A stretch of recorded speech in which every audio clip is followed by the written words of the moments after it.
Hi, my name is Joe. I am a sales operations manager in the telemedicine telehealth space, and I give Elementor 5 out of 5 stars. Initially, I've used a lot of other website platforms like Wix, even Squarespace. And the problem with some of those is that you lack a lot of the flexibility in some of the functionality that you want to have on your website. So that's really why WordPress works so well. And WordPress still doesn't have the capabilities to build things just drag and drop, right? In theory, you'd still need to use coding to accomplish some things. Now that's why Elementor is so great, is because you can basically drag and drop things just as if you were creating a presentation, and all of the features are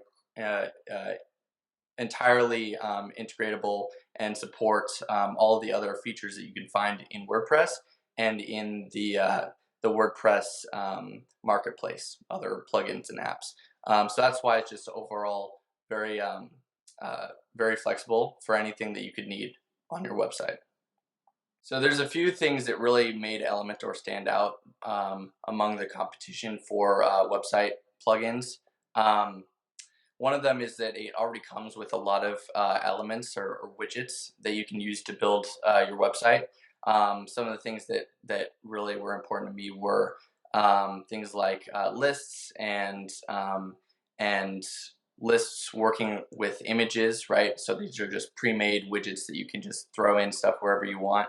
Some of the other things that are really important to me were you know reactive design. So being able to, when you scroll down a web page, having things behind in the background that might shift or move depending on what you do with your mouse or scrolling down the page. So there's a lot of incredible features there. I'd also say that dynamic pages are huge in this day and age for websites. So being able to basically customize what content is on the page based on what page you're on or what customer or user is on your web page, and all those things Elementor does fantastically well. Elementor was actually very easy to set up. I think in general, WordPress is sometimes difficult to implement, but Elementor, by comparison to a lot of plugins, very easy to set up. There can be issues if you have other plugins set up on your WordPress. So any plugin might apply to this, right? But in general, I would say that Elementor is very, very flexible and is able to work with any plugin, right? So just a matter of setting it up and adding if you purchase Elementor Pro, right, putting in your key that you basically purchased the Pro version. And that's pretty much it, really. It's just a matter of creating templates and assigning them as like your header and footer, and just starting to build pages.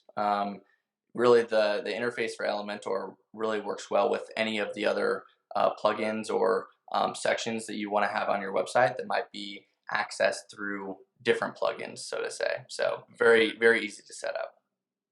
As far as recommendations for setting up Elementor, one of the biggest things I think would be to set up your default settings, just so that your workflow is a lot easier and quicker when you're building pages with Elementor.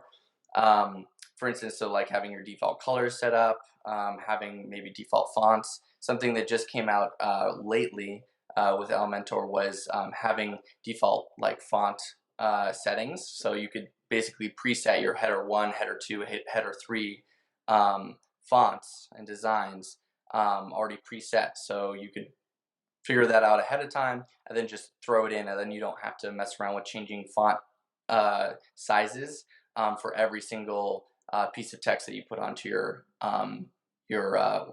page, right? So that's really huge. One of the things I would say is that if you're really just going to get into, so Elementor is just so easy to just jump in and get started in building a page, which means that I think a lot of people don't necessarily invest the time and effort into preparing a design beforehand. And I admit, that it can be easy to do that, like just go into Elementor and just design something. But at the same time, it will be so much more time efficient for you to actually build something out in some other platform, whether it's just Illustrator, Adobe Illustrator, or something else, and build out a design beforehand. Because since the Elementor builder is just so easy to work with, I think you can just kind of find yourself changing things up in circles, and you might find a good solution, a good design, but it's definitely better to go from a pre-designed template first and just build off of it inside of Elementor.